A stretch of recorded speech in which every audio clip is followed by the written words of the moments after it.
Vamos a continuar con las reuniones relacionadas a lo que es este tema de neoplasias. Nosotros habíamos visto el aspecto histológico, habíamos visto que el cáncer se producía por trastornos mutacionales o mutaciones permanentes y la expansión clonal de la célula. Luego habíamos visto de que para que la célula neoplásica superviva necesita un estroma, y este estroma lógicamente tiene que ir acompañado de vasos sanguíneos. Sin sangre, o sea, sin el aporte adecuado de sangre, llámese oxígeno, nutrientes, etc., los tumores no crecerían. Entonces, estamos viendo de que uno de los genes implicados en la producción o proliferación celular es cuando el P53 es inhibido, alterado o mutado. Y esta mutación afecta también a los factores inhibidores de proliferación celular inicialmente cuando están normales, pero cuando se altera el P53 se liberan. Y dentro de estos, los factores angiogénicos también son liberados y por lo tanto se induce, inicialmente esto no ocurre, por eso hay carcinomas in situ inclusive, pero estos factores angiogénicos inducen una mejor proliferación del tejido conjuntivo alrededor, o sea del estroma del tumor, y el tumor tiene todas las condiciones entonces para seguir creciendo. Pero la misma neoplasia, si es muy agresiva, crece tan rápido o más rápido que el estroma. En ese caso, la angiogénesis no alcanza el nivel de proliferación del parénquima tumoral y por lo tanto hay zonas que pueden quedar deprivadas del aporte sanguíneo y por lo tanto entran en necrosis. Y nosotros habíamos manifestado de que uno de los factores de malignidad era justamente necrosis, más que malignidad, de mal pronóstico, en el sentido de la agresividad del tumor, ¿no? Habíamos dicho que estos tumores podían indirectamente ser medidos por el índice mitótico, es decir, más mitosis indica más proliferación. El otro factor es la necrosis. Más necrosis implica crecimiento desmesurado del parénquima y no así, o sea que el estroma no alcanza a suplir el aporte adecuado y por lo tanto comienza a haber necrosis. La necrosis tumoral entonces es un factor importante a tomar en cuenta. Estas células van a producir a su vez una serie de sustancias químicas que en algunos casos se asemejan a las hormonas y por lo tanto van a tener acción muy semejante a esto. Les refería, por ejemplo, el caso de una joven que simultáneamente al haber ingresado a la universidad comienza a sentir a los pocos meses mareos, un poco de somnolencia, a veces tiene pequeños desvanecimientos, cosas muy inespecíficas durante 2 o 3 meses y esto es tomado como una cosa entre comillas natural por el estrés entre comillas de haber ingresado a la universidad, hasta que unos 7 meses más adelante ya se desmaya en plena reunión académica, todos acuden a verlo pero se le pasa inmediatamente, ¿no? Y así ella refiere de que esto se está haciendo más continuo y aunado con esto tiene un gran apetito y se ha dado cuenta de que cada vez que se produce esto y que come, mejora. Entonces le dicen, va a varios médicos y como desconocen esta palabrita que se llama síndromes paraneoplásicos, no lo toman en cuenta, ¿no?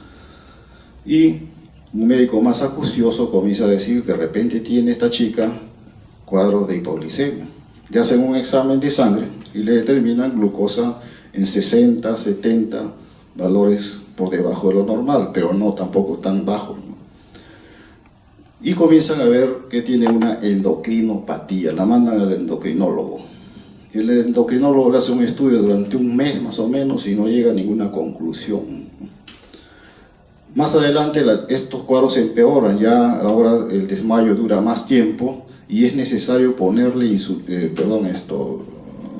dulces, darle dulces, caramelos o inyectarle glucosa o una dextrosa 33% de endovenosa para que salga del cuadro. O sea, está haciendo ya clínicamente cuadros de hipoglicemia severos. Alguien más acucioso le pide entonces una tomografía abdominal completa para ver cómo está el páncreas. Y dentro del páncreas se encuentran un nodulito de 0.5 centímetros. Y este nodulito es un tumor entonces. Y ahí se prende el foquito a alguien y dice, puede ser que se trate de un insulinoma. Neoplasia que está produciendo en cantidades más abundantes la insulina y por lo tanto induce un cuadro de hipoglicemia. Va a cirugía, le sacan el nódulo del páncreas y se acabó el asunto. Jamás la chica vuelve a presentar estos cuadros de hipoglicemia y su vida la hace normal a partir de entonces. ¿Qué es lo que estamos observando? Estamos observando que hay manifestaciones clínicas que nos van a poner en alerta sobre la presencia de una neoplasia. Esto se llama un síndrome paraneoplásico, tema que vamos a tratar hoy día. Entonces, ¿cómo lo definimos? Lo definimos como un conjunto de signos y síntomas que son producidos por sustancias semejantes a hormonas. Son muy semejantes, o sea, tienen una acción biológica activa y que son producidas por las células tumorales. Pero fíjense ustedes, independientemente de que si el tumor hace un efecto directo, no es el tumor en sí entonces, sino es el efecto a distancia. Elabora tan igual como si fuera un órgano endocrino. Genera la sustancia en un sitio determinado, pero su efecto se ve a distancia y en forma sistémica. Fíjense ustedes, entonces el tumor no tiene nada que ver con el síndrome paraneoplásico, por si acaso, directamente. Sí tiene que ver indirectamente, es decir, a través de mediadores o sustancias químicas que van a tener una acción biológica determinada, muy semejante a una hormona. Tampoco tiene que ver con la metástasis, o sea, no es problema de metástasis. Y a veces, fíjense ustedes, estos síndromes paraneoplásicos constituyen el síntoma principal de la presencia de estas neoplasias. Es más, estos síntomas se pueden adelantar a la presencia de la neoplasia en sí. Es decir, la neoplasia incipiente puede ya dar estos síntomas y es un verdadero dolor de cabeza para el clínico. Por ejemplo, el pénfigo, no sé si habrán escuchado ustedes, pénfigo, enfermedad ampollar de la piel. Pacientes que tienen 1 año, 2 años de pénfigo y no le encuentran la causa, dicen causa autoinmune. Nosotros catalogamos al pénfigo de causa autoinmune cuando no encontramos su causa determinante, pero podría ser producido por una sustancia que está siendo secretada por un tumor en ciernes. ¿Se dan cuenta? Entonces hay que tomar en cuenta todas estas lesiones dermatológicas, como las vamos a ver más adelante, pueden constituir el inicio de una neoplasia que se puede manifestar a veces 2 o 3 años después del síndrome paraneoplásico.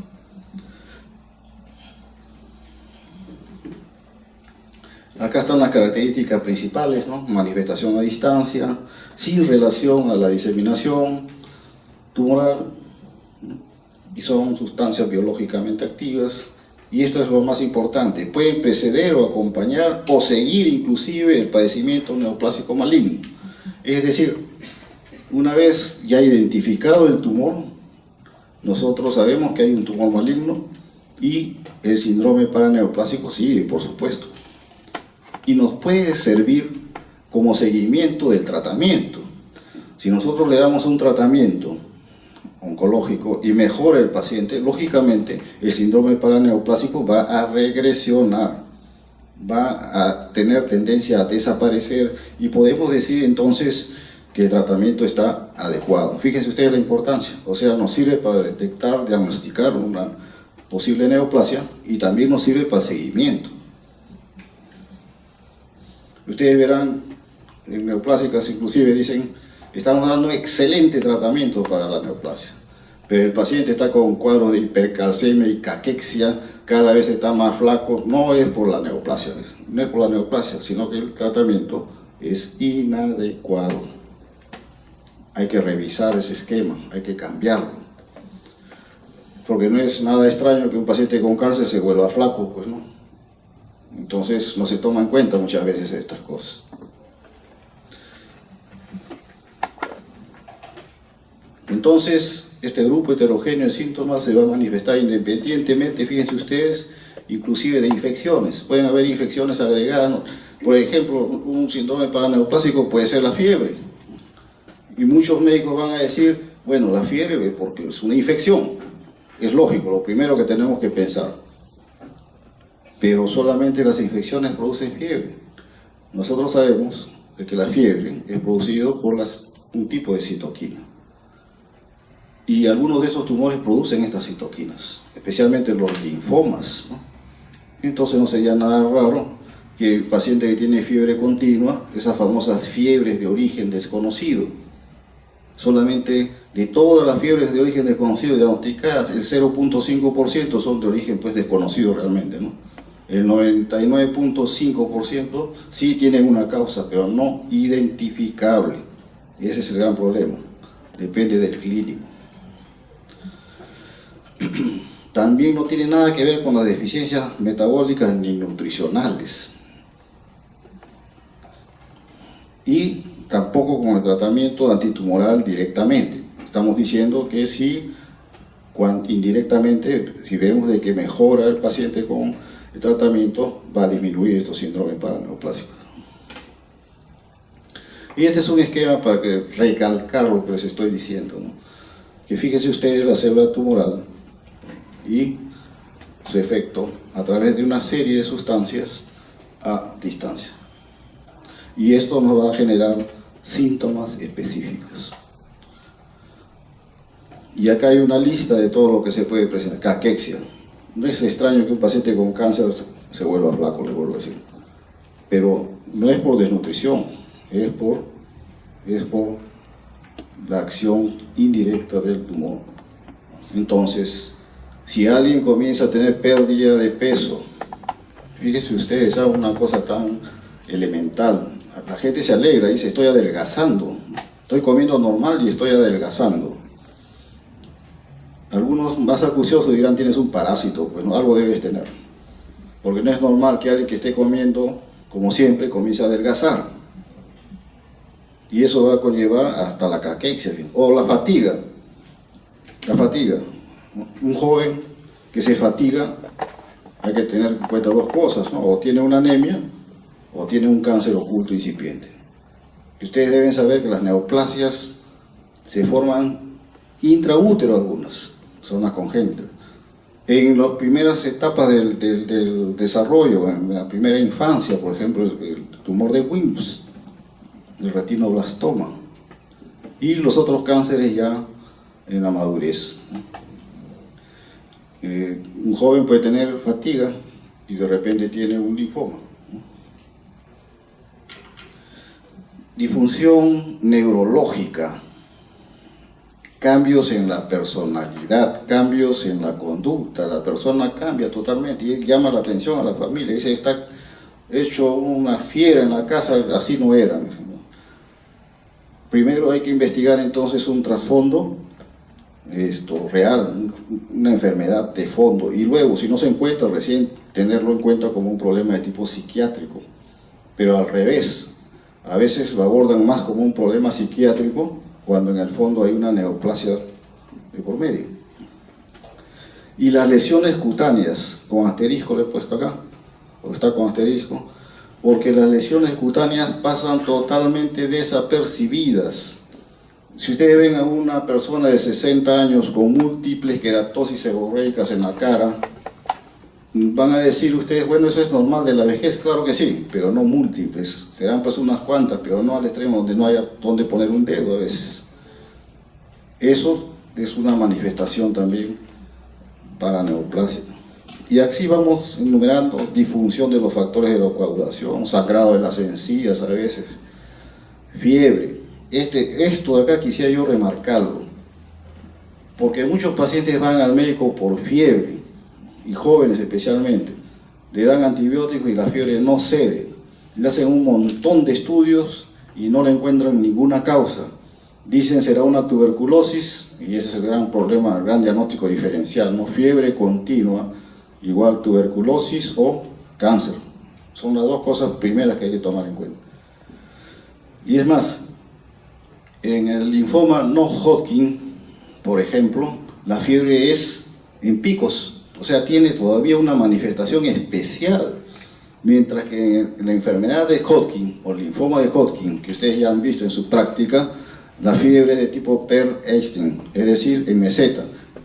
Está bien, de repente comienza a subir la fiebre, se establece como una meseta, ondulante, va así, sube como una meseta, baja, sube y baja. Un día tiene fiebre, otro día no tiene fiebre. Un día tiene fiebre, otro día no.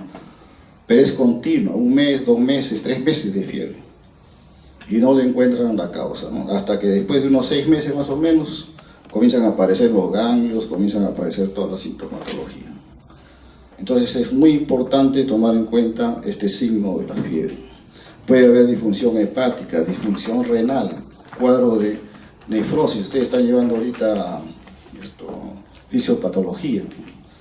Entonces, muchas de las causas de estos trastornos renales puede ser el comienzo o la manifestación de un síndrome para neoplasia. Entonces, vean ustedes, solamente para que tengan una idea de este problema, en relación al cáncer renal, solamente al cáncer renal. Vean ustedes la cantidad de síndrome paraneoplásico que pueden manifestarse.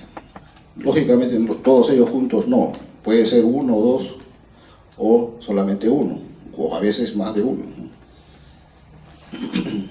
Hipercalcemia, hipertensión arterial. Bueno, mándenlo al cardiólogo, el cardiólogo se encarga solamente de ver el corazón, ver cómo están las arterias, le hacen un Doppler, un ecocardio, etcétera. Bueno, ya su medicamento y ahí quedó el asunto, ¿no? Pero la hipertensión sigue galopante, no responde bien a los tratamientos, entonces hay que investigarle otra causa. No solamente tratarlo como una hipertensión esencial. Puede tratarse de un cáncer renal. Acuérdense qué cosa hay en el riñón, el glomérulo. Y el glomérulo tiene un aparato que se llama justa glomerular, ¿no es cierto? Y ahí se genera, ¿qué cosa? Renina, y la renina eleva la presión arterial y otras cosas más que ustedes están viendo muy bien en su curso de fisiopatología. Entonces, si hay alguna alteración o algún tumor que va a hacer efecto o va a tener presión o indirectamente sobre este aparato justaglomerular, se va a alterar pues la producción de renina. Ras cutáneo, soy alérgico, dicen. ¿Desde cuándo eres alérgico? Recién hace 2 meses estoy con alergia. Me pica todo el cuerpo y me salen manchas rojas cuando como limón o como otras cosas, ¿no? Recién 2 meses, un poco raro, ¿no? Generalmente los problemas alérgicos se presentan desde la niñez, ¿no? Y así podemos enumerar un montón. Este síntoma, la anemia, hay que investigarla porque puede ser uno de los primeros síntomas de una neoplasia maligna, ¿no?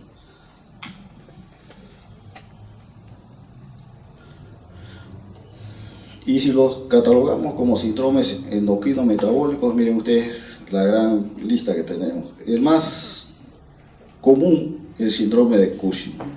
Vamos a ver a un paciente con una cara en media luna, distribución de la grasa en la parte abdominotorácica preferentemente, parece un levantador de pesas, pero es fofo, no pura grasa nada más, tanto en la mujer como en el hombre, con engrosamiento del cuello, es un cuello grueso, ¿no?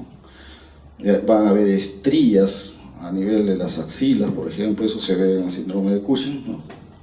Y este Cushing es producido por ese hecho, por ejemplo, por una enfermedad, por un cáncer de pulmón, un cáncer de cualquier otro tipo de cáncer. Ahorita vamos a ver una relación más o menos de causas. Dentro de los síndromes hematológicos, vean ustedes, ¿quién no ha visto a alguna persona así?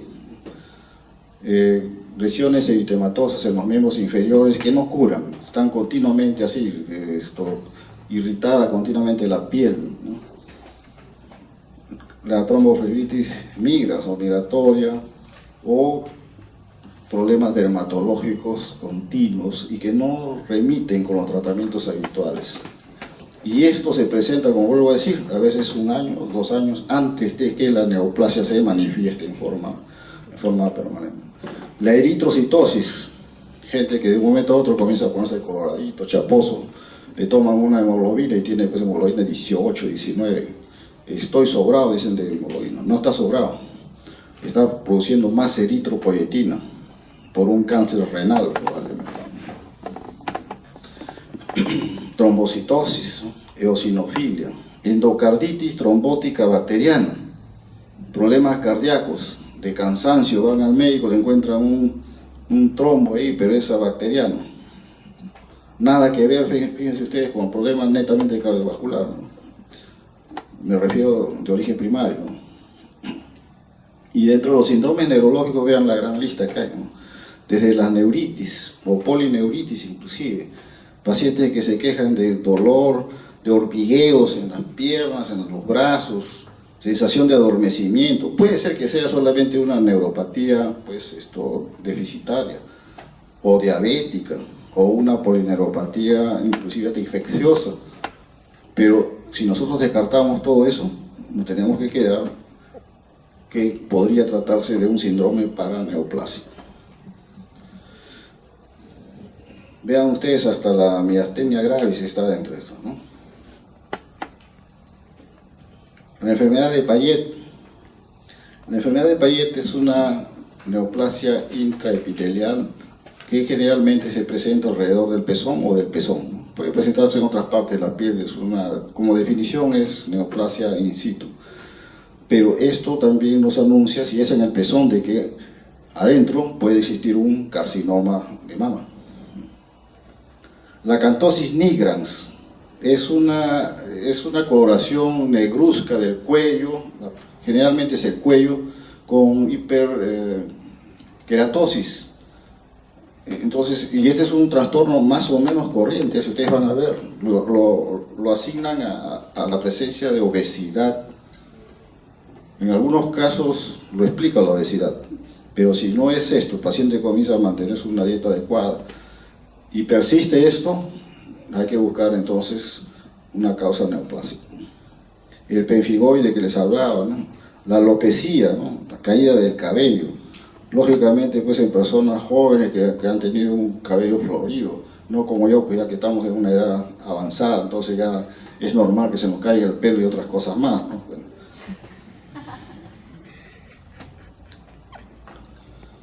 Síndromes gastrointestinales, lo más importante es esto, la enteropatía con pérdida de proteínas. El paciente, a pesar de que come, tiene tendencia a perder las proteínas y no las asimila adecuadamente, y esto va a condicionar a su vez la caquexia. Síndromes renales, el más importante, es los síndromes nefróticos que no tienen una causa aparente. La fiebre, de nuevo, para que lo tomen en cuenta. Y acá hay una lista más o menos pequeña, ¿no? En relación, fíjense ustedes, al cáncer del pulmón de células pequeñas. Puede cursar con un síndrome de Cushing. ¿Y en quién es más frecuente el cáncer de pulmón de células pequeñas? En los jóvenes, pacientes de 15, 16, 17 años. Entonces hay que tener cuidado con esto. El carcinoide y el feopromocitoma le siguen. Y otro cáncer que también es relativamente común es el carcinoma medular de tiroides. El carcinoma medular de tiroides, que le sigue en frecuencia dentro de la presentación de los cánceres de tiroides. El más común es el carcinoma papilar. Es el cáncer más frecuente en nuestro medio, relativamente frecuente, ¿eh? Y le sigue luego el carcinoma medular. Ahora, este carcinoma medular tiene una característica: secreta cantidades exorbitantes de calcitonina. Entonces, en un paciente que tenga un nódulo en la tiroides, por más que el ecografista le diga características benignas, le hacemos un dosaje de calcitonina y vamos a encontrarla elevada. En ese momento podemos hacer casi seguramente el diagnóstico de un carcinoma medular.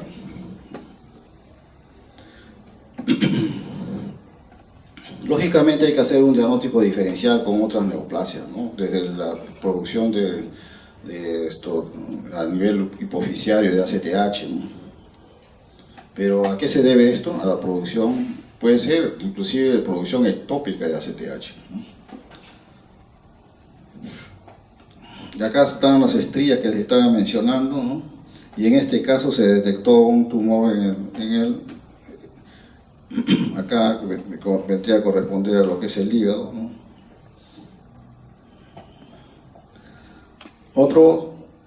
Otro trastorno relacionado con endocrinopatías es el relacionado con el síndrome de secreción de hormona inadecuada, de hormona antidiurética, ¿no? Hay una producción ectópica asociada, vean ustedes, principalmente a mesoteliomas y también a cáncer de pulmón. Luego le siguen linfomas y tumores cerebrales. ¿Qué va a producir esto? Va a producir trastornos hidroelectrolíticos, ¿no? Que son un poco difíciles de manejar. Entre lo que encontramos en estos pacientes es hiponatremia, básicamente. Eso es el punto más resaltante, ¿no? Cuadros repetidos de hiponatremia, que se acompañan lógicamente con hiposmolaridad sérica, con una euvolemia, ¿no? Eso es lo que llama la atención, ¿no? Manifestaciones iniciales son cansancio, cefalea, alteración del estado mental. Y finalmente, si esto persiste, puede llevar al delirio, a la confusión. Puede haber convulsiones, ¿no? Pacientes que son tratados como epilepsias, entre comillas, intratables, ¿no? Finalmente, las convulsiones son refractarias y se muere. ¿Dónde vamos a hacer el diagnóstico? A veces en la parte final de todo el armamentario diagnóstico, en autopsia. Las autopsias son muy importantes por eso, ya no para el paciente, sino para que el médico encuentre la solución a un diagnóstico que no lo pudo hacer en vida.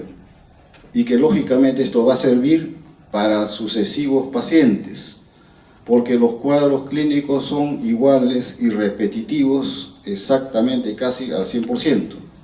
Entonces, si no pudieron encontrar el diagnóstico, a pesar de todo lo que hicieron desde el punto de vista radiológico, ecográfico, no se pudo encontrar, en la autopsia sí lo van a encontrar.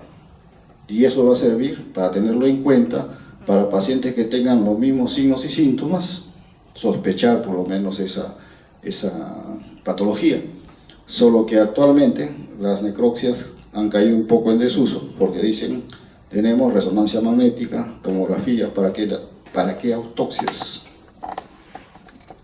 Acuérdense ustedes que estos son exámenes auxiliares, que nos van a dar un diagnóstico imagenológico, no nos dan etiología, nos dicen, puede ser A, B, C y D, hasta ahí llega el asunto, pero no nos dicen, esto es.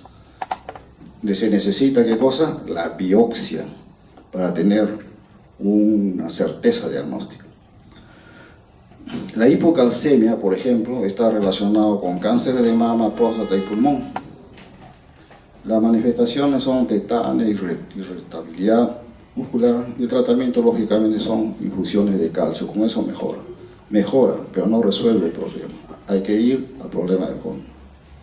Acá se ve una lesión osteolítica, este es el hueso, la parte normal del hueso es color blanquecino, y acá se ve unas imágenes radiolúcidas más claras, oscuras, ¿no? Que significa que ese hueso tiene un hueco ahí, está carcomido, ha desaparecido por acción de la neoplasia que está en ese sitio. Y lo que les mencionaba antes, ¿no? La calcitonina en exceso nos dice, en primer lugar, cáncer medular de tiroides. En segundo lugar, puede ser producido por el cáncer de mama o por los carcinoides gastrointestinales.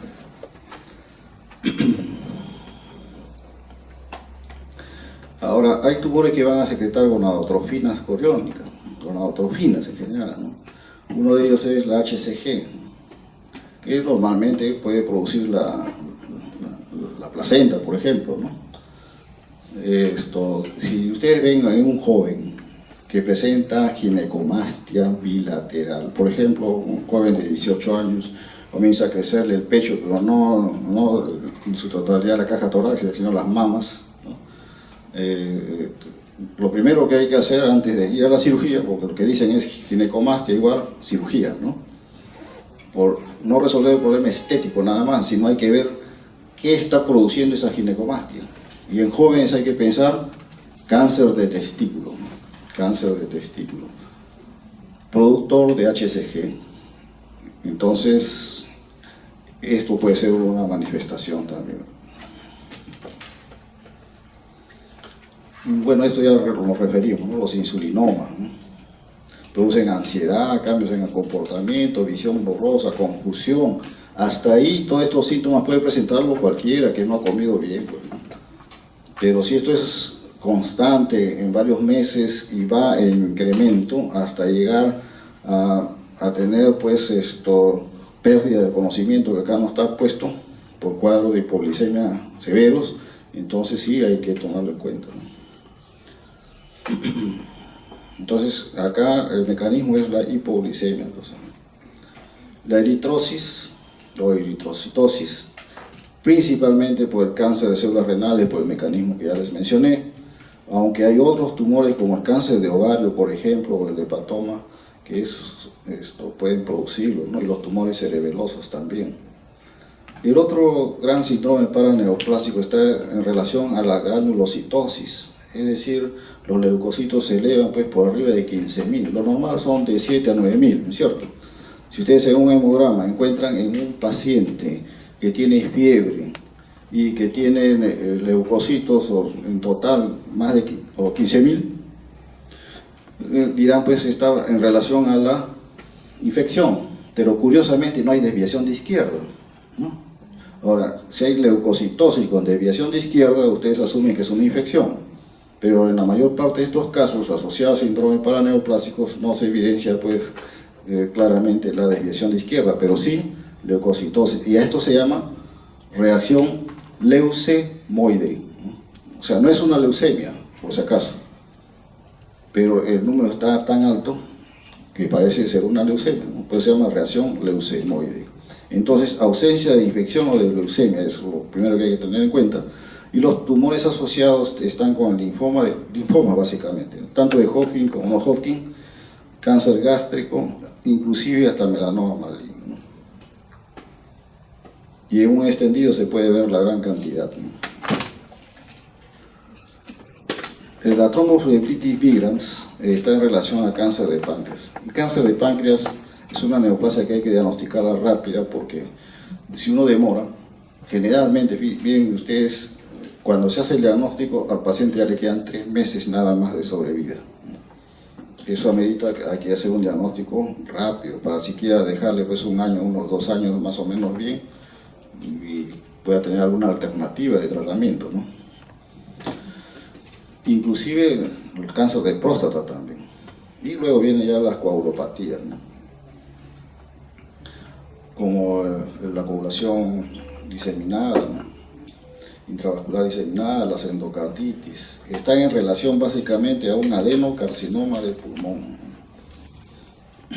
Luego pueden haber modificaciones de la percepción en el olor y el sabor, y eso empeora el cuadro y conlleva más a caquexia, ¿no? Estos pacientes generalmente van a manifestarles: me huele mal la comida, dice. Les siento un sabor a metal, no es agradable, no les siento sabor a la comida. Entonces no tienen apetito y no comen y van adelgazándose más por una modificación en la percepción. También va a haber una modificación en la función reguladora del apetito, donde está muy relacionada a la serotonina, ¿no?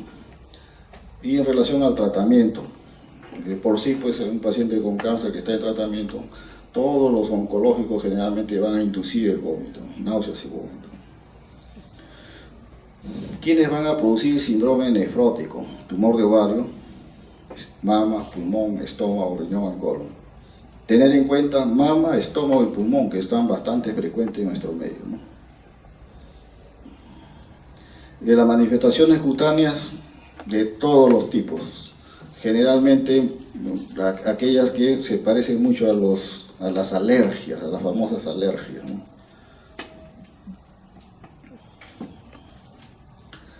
Acá está la enfermedad de Payet, vean ustedes, comienza a formarse alrededor del pezón, una zona indurada, más engrosada, ¿no? Y esto está en relación, fíjense ustedes, al carcinoma de mama en primer lugar, pero también puede estar asociada a otras neoplasias, como son el recto, vejiga, principalmente, ¿no? Entonces, no es que encontramos un Payet, un carcinoma in situ, lo sacamos y muerto el perro, acaba la rabia, dicen, ¿no? No es así. Si se trata de un Payet, hay que buscar otra neoplasia que esté de fondo. Y esta es la famosa cantosis nigra. Vean ustedes cómo el cuello es, y yo lo he visto relativamente frecuente en algunas personas, más con obesidad que otra cosa, ¿no? Se les pone negro el cuello, o alrededor de las mamas también se pone más oscura, ¿no? Pero con hiperkeratosis. Ahora, en relación a qué está, miren ustedes, de nuevo, ¿no? Tumores gastrointestinales, mama y ovario, son lo más comunes. Y algunas veces también algún trastorno hematológico, leucemias, ¿no? Y las dermatomiositis, que a veces son tomadas como enfermedades autoinmunes, ¿no? Y después de unos 3 o 4 años, aparece un cáncer por ahí. Ictiosis, o sea, otra enfermedad dermatológicas. Casi todas estas enfermedades dermatológicas están asociadas a linfomas. Y en primer lugar, los linfomas no Hodgkin y luego los de Hodgkin, ¿no? Yo conocí un paciente así que venía al hospital porque tenía una alergia renuente al tratamiento. Por lo demás, el paciente está completamente asintomático de otras cosas, buena contextura, no tenía ningún problema, lo único que le fastidiaba era el enorme prurito que tenía, por eso venía. Le hicieron una biopsia de piel después de 3 meses de estar dándole todos los tratamientos y se le encontró un linfoma de células T, un linfoma que tiene preponderancia por irse a la piel. Lamentablemente, después de pedirle los exámenes, demoraron un poco. Después de 1 mes el paciente estaba tan mal que a los 4 días nomás falleció.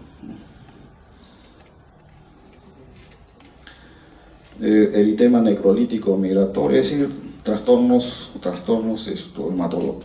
dermatológicos, pero en este caso de eritema necrolítico, que va a estar en un lado, en otro lado puede ser migratorio, está asociado casi exclusivamente, fíjense, a un tumor llamado glucagonoma, ¿no?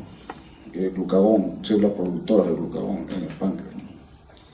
El eritema giratum igual, miren ustedes, dicen, tengo una roncha porque me ha picado un insecto. Hay que descartar ¿qué cosa? Cáncer de pulmón, endometrio y el tracto gastrointestinal, siempre y cuando no lo haya picado nada. El eritema anular centrífugo igualmente, ¿no? Cáncer de próstata, vean ustedes, dermatitis exfoliativa, ronchas en otras palabras, ronchas, fíjense esa palabrita roncha, pero tienen una característica, vean, con cierto reborde irregular, ¿no? Se puede ver algo acá. ¿A qué se asocia el linfoma de células T? Un linfoma muy agresivo, un linfoma que responde muy medianamente o mal al tratamiento quimioterápico. Ahí ya la enfermedad de Hodgkin es otra. La enfermedad de Behçet, que se trata de una hiperkeratosis sacra, casi toma exclusivamente las orejas, ¿no? Se ponen rojas, con escamas, comienza a descamar. ¿A qué se debe esto? A un carcinoma de esófago, de pulmón, fundamentalmente, ¿no? La hipertricosis lanuginosa. Miren, este es un exceso, ya es un extremo, ¿no? No vamos a esperar pues a que el paciente esté así para decir, ah caramba, tiene un síndrome paraneoplásico. Estos ya son casos extremos, ¿no? Solamente para llamarle la atención a ustedes, ¿no? ¿En qué caso se va a ver? Cáncer de pulmón, colon, endometrio, ¿no? Y fíjense ustedes, vesícula biliar. muchos cirujanos en las clínicas particulares agarran la vesícula y la botan a la basura, porque agarran, la sacan la vesícula, han hecho el diagnóstico ecográfico de colelitiasis, ¿no? Efectivamente tiene piedras la vesícula, y bueno, a la basura, ¿no? Por no pagar unos cuantos soles al patólogo, porque eso se tiene que pagar, el estudio histológico. Y que resulta que después el paciente comienza a presentar un síndrome histérico, le ven, toman una ecografía y al mes nomás tiene una masa ahí en el lecho vesicular que había sido un cáncer de vesícula que no se trató. Entonces en el hospital existe un dogma que dice: toda pieza quirúrgica, así sea una uña, debe ir a patología, y el único indicado en decir hay neoplasia o no es el patólogo. El pénfigo, como les decía, ¿no? El pénfigo vulgar, ¿no? Se asocia principalmente a timomas, ¿no? Sarcoma de Kaposi, y también al linfoma, ¿no? Dentro de las manifestaciones neurológicas son muy variadas, ¿no? Desde la degeneración retiniana, gente que a los 40 años comienza a perder la visión, y el oftalmólogo con muy buen criterio dice: usted tiene una degeneración de la retina. Bueno, es una enfermedad degenerativa y lo único que hay que hacer es sintomático, nada más. Esto no es así. Hay que descartar una enfermedad de fondo, un cáncer.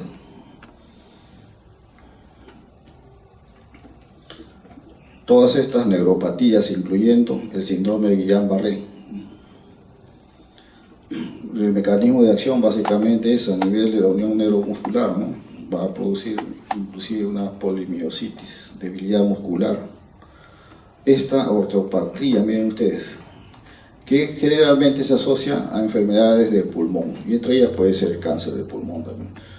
No solamente esto está en relación al cáncer de pulmón, ¿no? Cualquier problema cardiovascular que tiene a su vez trastorno con la oxigenación a nivel del pulmón nos va a inducir esta ortopatía, o dedos en palillo de tambor también se llama, ¿no? Y vean ustedes la fiebre, ¿no? 30% de los casos de cáncer la van a presentar. Entonces es importante que lo tengan en cuenta esto.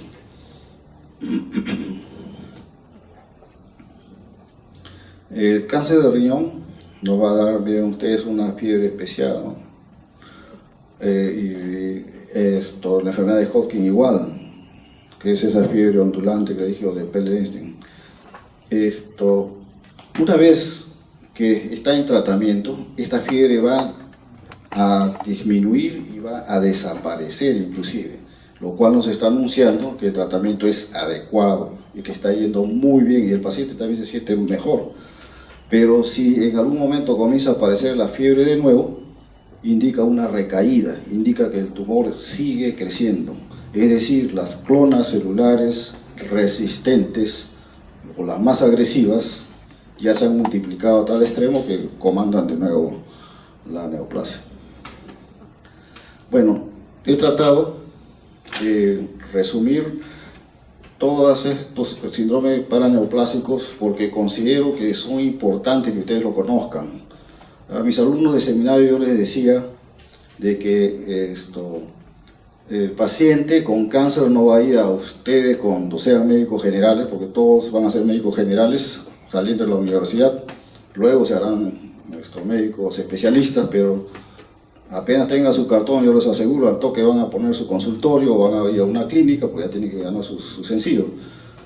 El paciente no va a ir a decirle: bueno, yo tengo un NIC2, doctor, y necesito que me hagan una evaluación más meticulosa, o tengo fiebre de tipo Pell-Einstein y por lo tanto quiero que me descarte un linfoma. No. El paciente va y dice: tengo fiebre todo este tiempo, todo el tiempo paro con fiebre.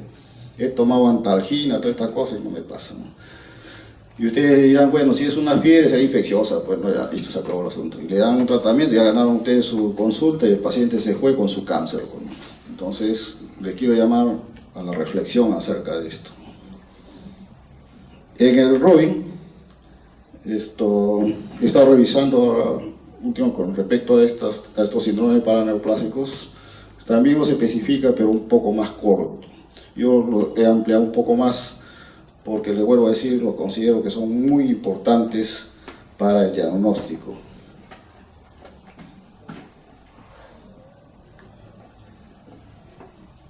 Hasta acá hay alguna pregunta, no sé si hay alguna pregunta.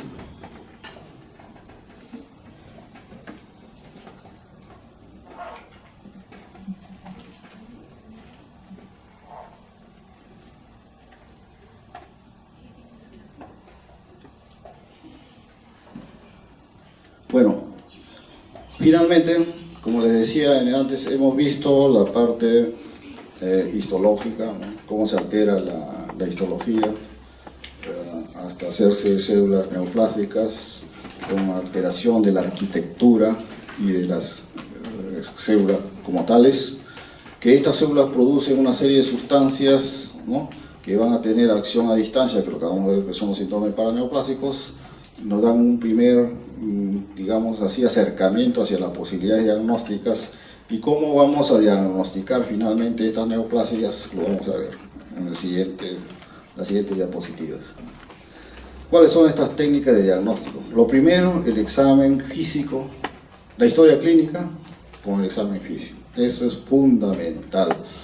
Si el paciente les dice pérdida de peso, fatiga, o se encuentra, dice, me he estado bañando y me he encontrado un bulto acá en la mama, dice, no, una señora pues, de 50 años, 40 años. Porque si es una chica joven, lo primero que tenemos que pensar es el tumor benigno más frecuente, ¿cuál es? Adenoma, ¿no? Fibroadenoma de mama. Ya tienen que ir repasando, ¿eh? Si no, en este examen van a flocular, así que tengan bastante cuidado. Y les recomiendo que el libro del Robin es muy bueno, pero es un poco amplio. Consíganse el Robincito, el manual, el pequeño, ahí está más concreto y más sintético. Las imágenes radiológicas, por ejemplo, las mamografías, ¿no? Pero no es para hacerle a una paciente que tiene un tumor en la mama. La mamografía es para hacer diagnóstico precoz. Sin embargo, ustedes van a ver en las clínicas particulares, cuando una mujer va con un bulto a la mamografía, le dicen primerito, ¿no? Claro, le van a cobrar, eso no va a ser gratis. Pero yo les hago una pregunta, ¿no? La mamografía, ¿qué les va a informar? Les va a decir simplemente, hay un bulto de tal tamaño, eso sí, les da más especificaciones, es un poco de bordes regulares, de densidad heterogénea y punto. Puede ser A, B, C, D. Lo mismo que dijo sus dedos. Sus dedos, ¿qué cosa dicen? Un bulto irregular, ¿no?, de consistencia más o menos elástica, y que también puede ser, porque es redondo, móvil y se va para un lado y para otro lado, puede ser un fibroadenoma. En otras palabras, no tiene sentido hacer una mamografía a algo que lo pueden encontrar con sus dedos, con sus manos, con la palpación. ¿A quién se le hace mamografía? Se le hace a las mujeres mayores de 40 años que no tienen ninguna lesión en la mama. A ellas se les hace mamografía, porque nos va a detectar lesiones incipientes. Y ese es lo más importante del diagnóstico, encontrar a las lesiones incipientes. La tomografía axial computarizada es un medio muy bueno, la resonancia magnética también, pero son estudios de lujo, nos dan detalles de lo que nosotros ya sospechábamos o de lo que con nuestras manos hemos podido palpar. La ecografía, el ultrasonido, también sirve de ayuda. Nos permiten determinar lesiones principalmente en cavidades, por ejemplo, en una vesícula se puede determinar un pólipo perfectamente bien. Y ustedes saben que un pólipo es una lesión preneoplásica y tiene que extirparse, porque eso, con el paso de los años, puede convertirse en un cáncer más adelante. Dentro de los exámenes de laboratorio, el hemograma es fundamental. Aquí vamos a buscar específicamente si hay anemia o no. Lógico, primero hemos descartado pues que sea de tipo carencial, ¿no? Si no come el paciente tiene que tener anemia, pero si está alimentándose adecuadamente, tiene todos sus nutrientes adecuados y tiene anemia, hay que buscarle otra causa. Anormalidades enzimáticas, ¿no? elevaciones de las transaminasas, tenemos las fosfatasas alcalinas que se elevan, de repente deshidrogenasa láctica en valor 1200. Valor normal de la deshidrogenasa láctica es de 400 a 600. Si la encontramos en 1200 y en un paciente que tiene fiebre continua, que no se le encuentra una causa, casi seguro que se trata de un linfoma, casi seguro, de un linfoma no Hodgkin. Vean ustedes la tremenda importancia que tiene el conocimiento de estas cosas. La hematuria es un cáncer de riñón o de las vías urinarias hasta que no se demuestre lo contrario. Puede ser causado por otras cosas, un cálculo, por ejemplo, un pólipo o una torsión de los uréteres, etc. Pueden ser múltiples las causas, pero no debe salir de nuestra cabeza que hay que descartar qué cosa, cáncer. Luego podemos encontrar anormalidades genéticas como el dosaje de este gen BRCA, ¿no? Que hemos dicho, tipo 1, que hemos dicho que esto está presente en las pacientes con cáncer de mama. Hablamos ayer de Angelina Jolie, que se encontró este gen, y ella fue pues recontra agresiva, se sacó las 2 mamas, ¿no? El PAP es un examen excelente que nos permite rápidamente tener el diagnóstico de cualquier neoplasia y en cualquier lugar que esté. Es una técnica muy barata, muy económica, pero requiere lógicamente un poco de conocimiento, ¿no? Para eso se necesita hacer un aditamento que se llama la biopsia aspiración con aguja fina. Una aguja que puede ser de punción lumbar, que tiene más de 20 centímetros. Puede tener acceso al páncreas, al hígado, al riñón, inclusive al cerebro, a cualquier sitio, con trauma mínimo.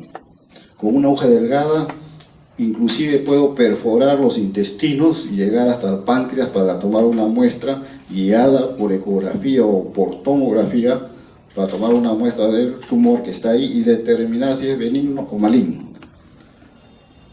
Y no pasa nada al atravesar los intestinos porque la aguja es muy delgada. Generalmente se utiliza una aguja 22. No se produce peritonitis. Usen una aguja 18 y de aseguro que lo mandan a la emergencia del paciente, porque eso sí va a producir una peritonitis. Como es más gruesa la aguja, sí permite la salida de la materia fecal. Entonces, si con esta aguja se tiene acceso a cualquier órgano, imagínense ustedes si es un procedimiento muy sencillo y fácil de hacer. Se obtiene estas muestras, se hace un extendido y se le somete a la técnica de Papa Nicolau. El Papa Nicolau nos va a magnificar las características citológicas de malignidad. ¿Qué cosa? Hipercromasia nuclear, vesiculación del núcleo o marginación de la cromatina alrededor de la membrana nuclear, cromatina gruesa, nucleolo prominente o anisonucleolosis, etcétera, etcétera, todo lo que ya hemos visto anteriormente. Si vemos eso, diagnóstico cáncer, ¿no? Con un método muy simple, muy sencillo. Ahora lo han hecho más sofisticado, le llaman biopsia con esterotaxia, es decir, agarran a la aguja, la cargan en un aditamento, por ejemplo, para lesiones cerebrales, alrededor del cerebro hay un aparatito que ahí cargan la aguja, y por medio de una computadora la guía la aguja hasta el tumor, exactamente, ¿no? A través de un agujero en el cráneo, con trauma mínimo. El paciente inclusive está conversando durante la toma de la muestra, ¿no? Entonces la biopsia finalmente quirúrgica también es válida, ¿no? Puede ser quirúrgica con bisturí o con aguja Trucut, que es la que le sigue a la aguja delgada. Es una aguja que tiene un aditamento que permite hacer cortes internos, el calibre es 14 más o menos, produce microtrauma y que tiene muy buenos resultados. Bastante se usa para biopsia de próstata, por ejemplo, y de mama. Y finalmente, la autopsia, como les decía anteriormente, ya no para el paciente que ha fallecido, sino para resolver problemas semejantes al problema que no se pudo resolver, porque si no el paciente no iría a la autopsia, el paciente se hubiera ido a su casa, ¿no?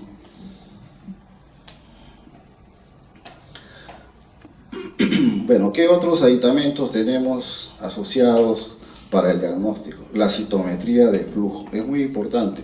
Esta técnica permite analizar cualquier sospecha de tumor, pero en células. Es decir, tenemos que la muestra, partirla y lograr un emulsionado de células.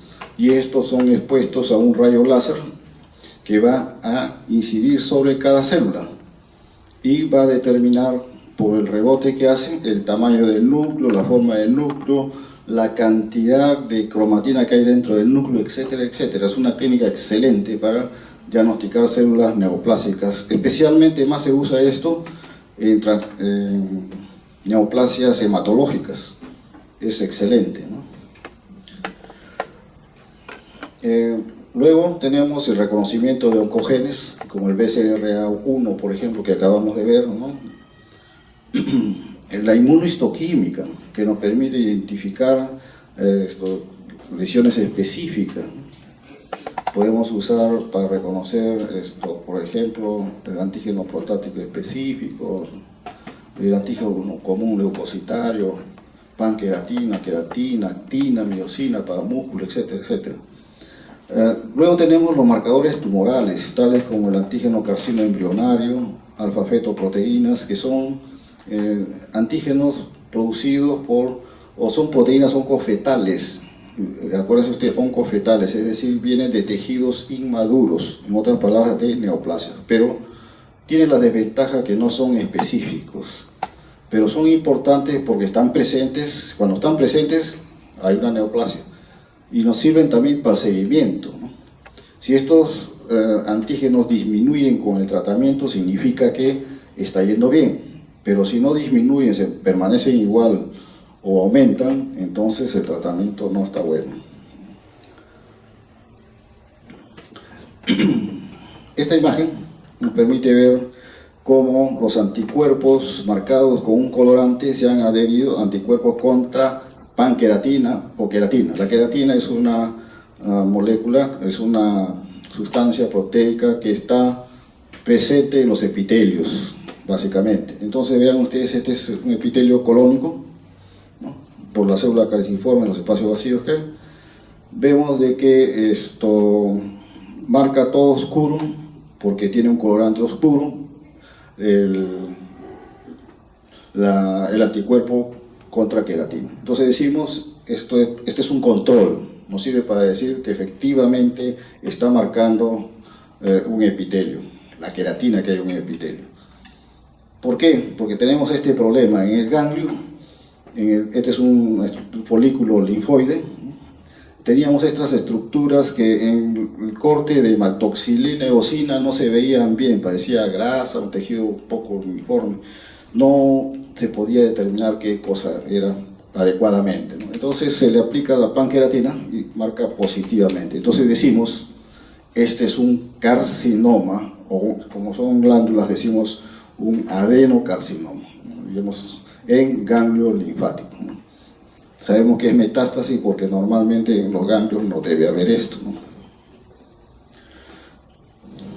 Vean ustedes, el diagnóstico de cáncer es fácil. Ustedes vean esto, no van a decir que es una cosa benigna, pues, no van a decir de que es un chupo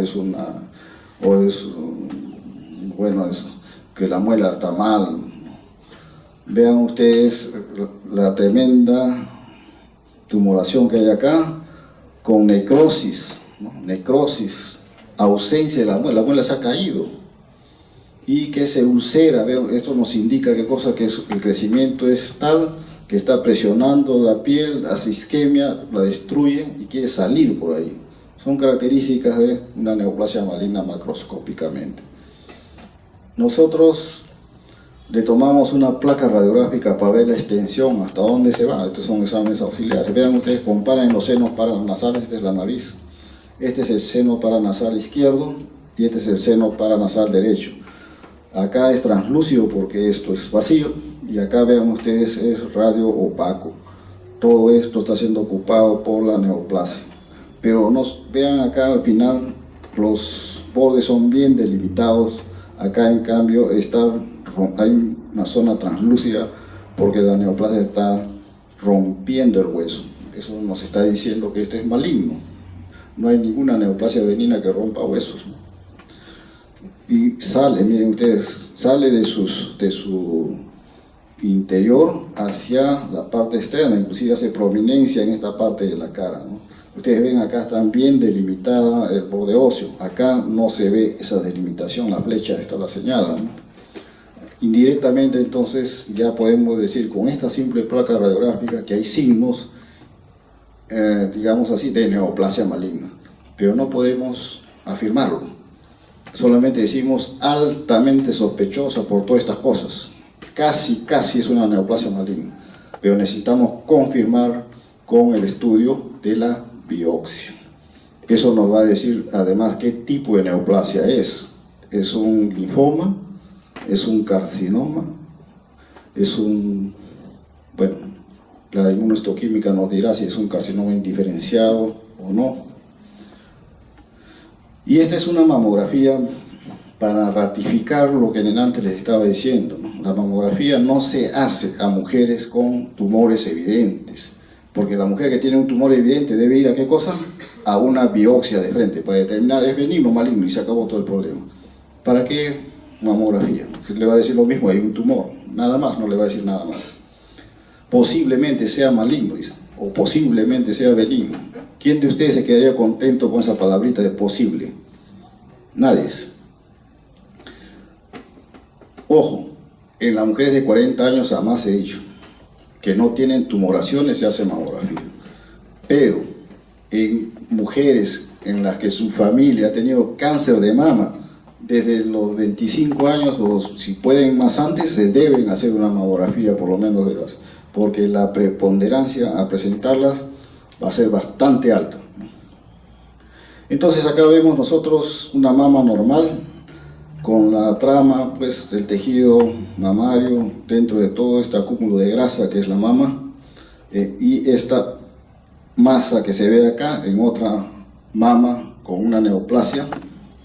Vean ustedes el borde es especulado, acá se ve mejor, ¿no? Como las patitas de un cangrejo. Entonces se puede decir esto es altamente sugestivo o casi seguro que es una neoplasia maligna, pero no podemos decir si es un carcinoma, si es un sarcoma o si es un linfoma. Eso no podemos decir, tenemos que hacerle la biopsia. Y esta placa ya la presenté ayer, ¿no? Para que vean las múltiples metástasis. Un nódulo acá, un nódulo aquí, otro nódulo por acá, aquí hay otro, acá hay otro. Afinen un poco la vista, cierren un poco los ojos y lo ven mejor, ¿no? Entonces, 1, 2, 3, acá hay otro, 4, irregular todavía, parece una margarita, está así. Esto es sinónimo de metástasis, porque los cánceres en el pulmón generalmente son unifocales, en un solo sitio, y ahí comienzan a crecer, ¿no? Cuando son varios, significa que vienen de otro sitio, posiblemente, ¿no? Son las posibilidades. Y esta es una técnica que se está cayendo un poco en desuso, aunque para nuestro medio debería ser de primer nivel, porque nos permite, con una radiografía simple, a doble contraste se llama, es decir, al paciente se le da a tomar el contraste bárico con un poco de sal de Andrews para que produzca gas, por eso se llama doble contraste. ¿Qué es lo que hace? Vean ustedes, estos son los pliegues normales del estómago, está un poco al revés, ¿no?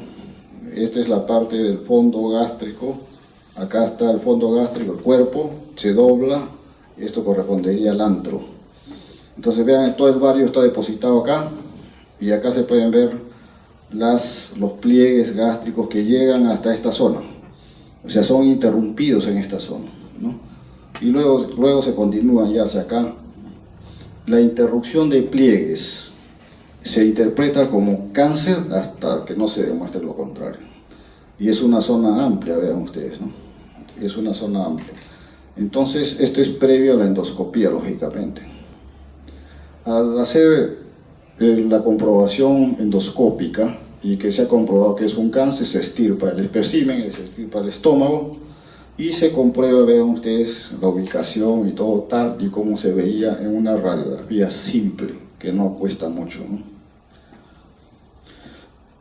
La tomografía nos ayuda para determinar la extensión de enfermedad básicamente, ¿no? Diagnóstico muy poco, más que nada es para determinar qué cosa, extensión de enfermedad. Acá vemos, por ejemplo, que el hígado está comprometido por múltiples metástasis y que en el centro, vean, tiene una zona negruzca, que significa que hay necrosis, o sea, son metástasis que se han necrosado, lo cual nos está diciendo que esto es una neoplasia muy agresiva. Y acá está el espécimen después de la necropsia, igual como se veía en la tomografía. Miren, acá hay una zona central donde se aprecia la necrosis, ¿no? Todo lo blanquecino es el tumor maligno que cumple las características del cangrejo, ¿no? Acá están las patitas, es irregular, el borde no es bien definido, no es encapsulado. Ahora, ¿qué efectos ejercen estas neoplasias sobre el cuerpo? Pueden ser efectos directos, en todo caso el efecto es de masa, por ejemplo, esto se evidencia más cuando está cercano a un bronquio, lo comprime y va a provocar atelectasia con dificultad respiratoria y por eso va el paciente a la consulta, ¿no? O puede presionar a un vaso y destruirlo y luego produce un infarto si es que este órgano tiene una circulación terminal, como es el riñón, por ejemplo, como es el vaso.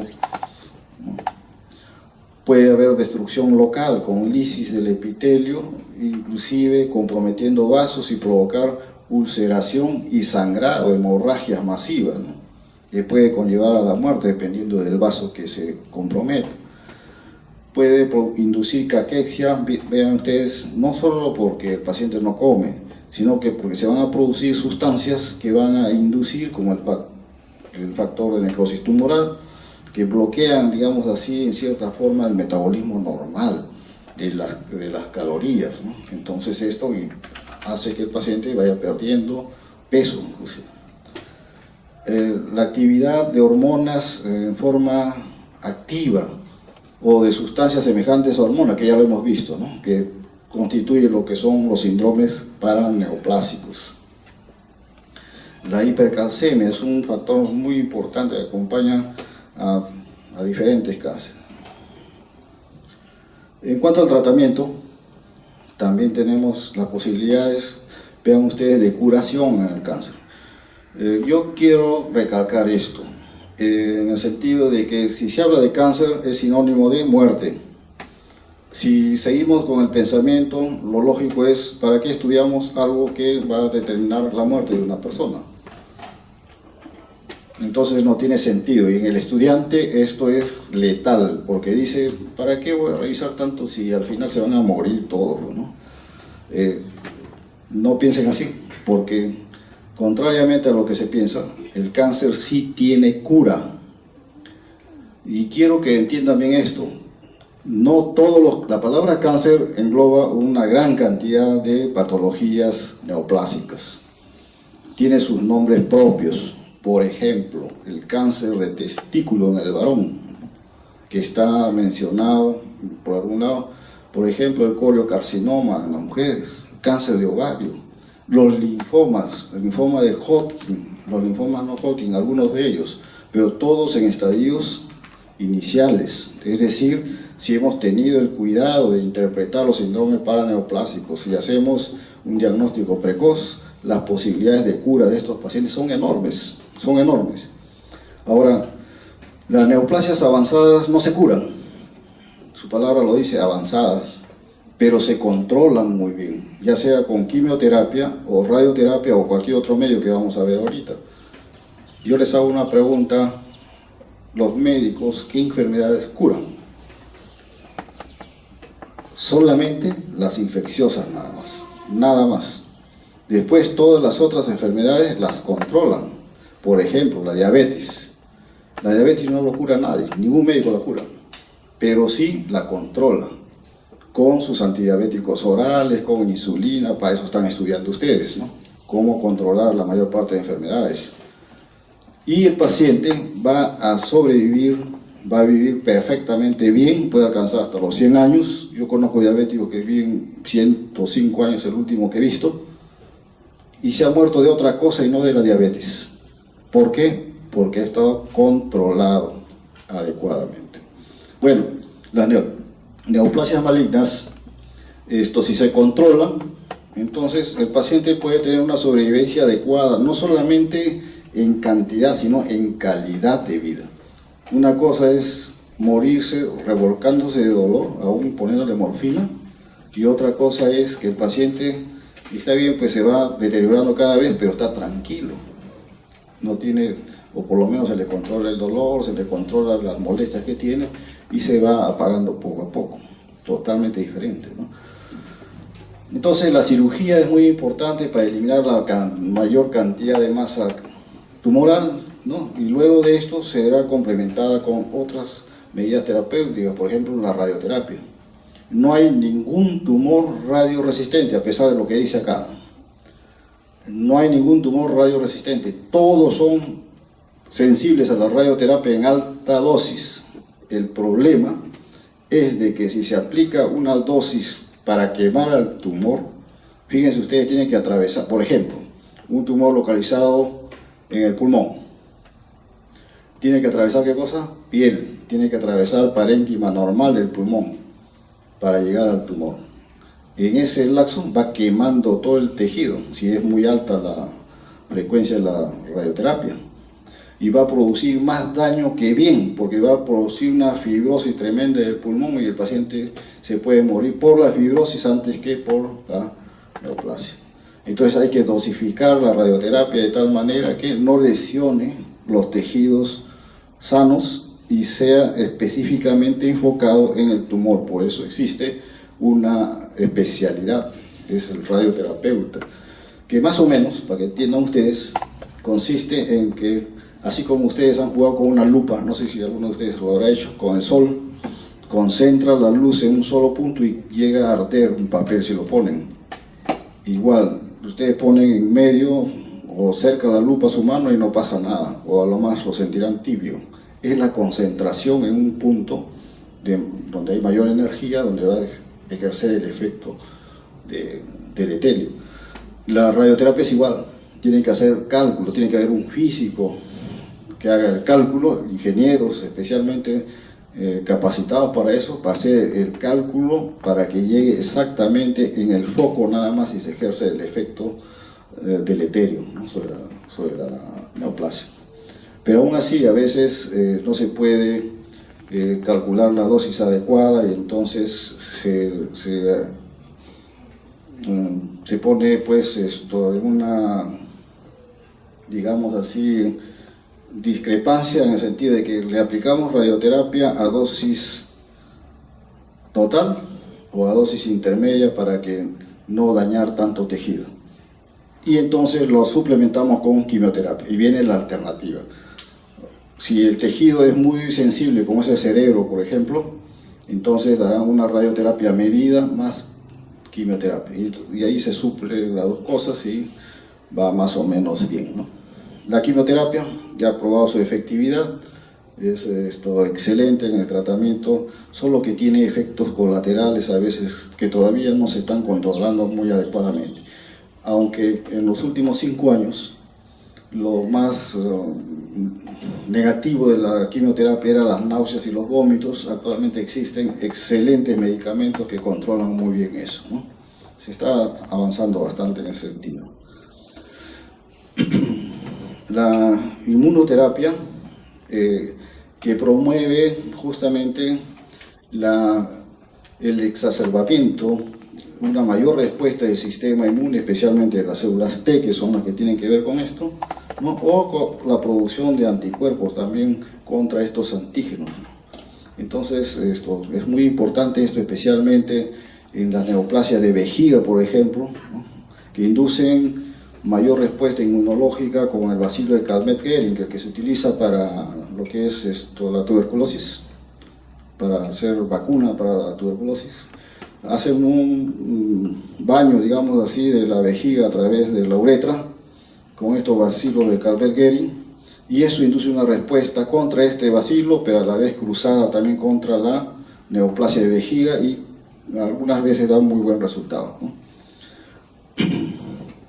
Agentes físicos como la hipertermia o la crioterapia. Ambas cosas también favorecen en algunas neoplasias, especialmente como el osteosarcoma, por ejemplo, ¿no?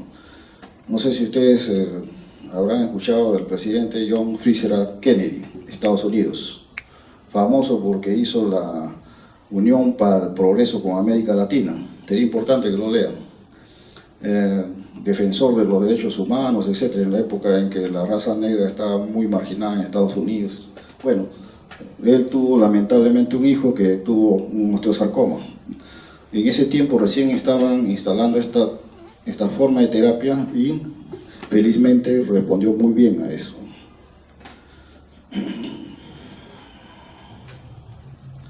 Entonces acá se ve de que el problema es de que la cirugía nunca elimina el cáncer al 100%, porque por definición el cáncer es un crecimiento de tejido infiltrante, solamente se extirpa lo que se ve y rara vez se va a extirpar en su totalidad, salvo que sea un carcinoma in situ, que es totalmente curable con la cirugía, ¿no?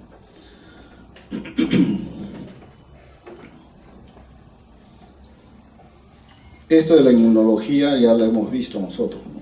Sabemos que, fíjense ustedes, los que tengan deficiencias inmunológicas, cualquiera sea la causa, congénita, ¿no? Ya nació así con este problema, o adquirida, ya sea de tipo nutricional. En nuestro medio, la inmunodeficiencia que se presenta en mayor cantidad es la inmunodeficiencia nutricional, ¿no? Entonces hay que tener en cuenta eso. O la otra adquirida, que es por el virus del HIV. 200 veces se incrementa el riesgo para obtener malignidades, especialmente es casi frecuente que los pacientes que tienen HIV en estadio avanzado van a presentar sarcoma de Kaposi o linfomas, casi seguro, todos ellos.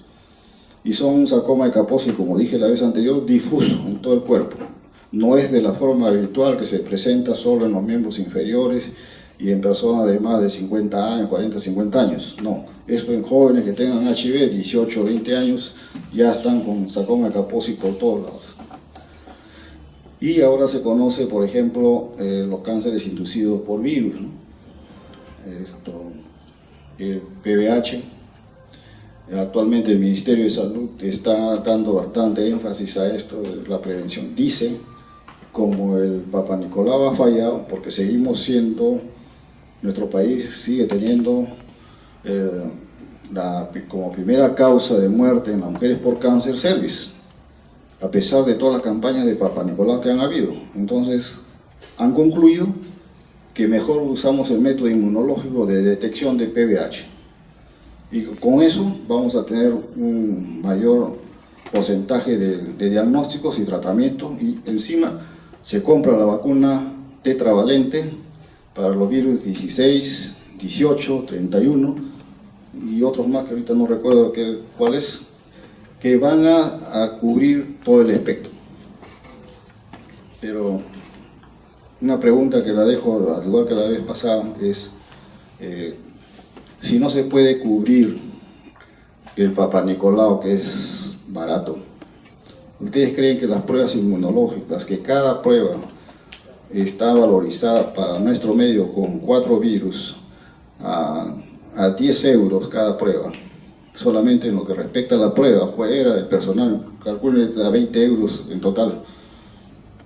¿Ustedes creen que eso va a ser posible si cada Papa Nicolau el costo es más o menos equivalente a 5 euros y no se puede cubrir? Implementarán en 1, 2 o 3 hospitales y en el resto del país, pero la empresa privada sí está habilitada para eso. Entonces, si no se puede en los hospitales, se va a tercerizar. ¿Y eso qué cosa va a significar? Un negociado tremendo pues hacia afuera, ¿no? Entonces le dejo eso para que ustedes vayan pensando un poco acerca de que no todo es estudio nada más de los libros, hay que ver nuestra realidad también, ser seres pensantes y sobre todo aportar con algo. ¿Cómo podemos hacer para resolver un problema nacional? Muy bien, hemos acabado con esto, este capítulo que he tratado de hacerlo lo más sencillo posible para que ustedes no le agarren tirria, porque la mayor parte de alumnos en San Marcos, por ejemplo, cuando se hace muy extenso el asunto, un poco que el alumno le agarra un poco de alergia, ¿no? Pues lo he tratado de hacer lo más sencillo, lo más simple, pero sustancioso para que ustedes capten la idea central del capítulo. Muy bien, muchas gracias.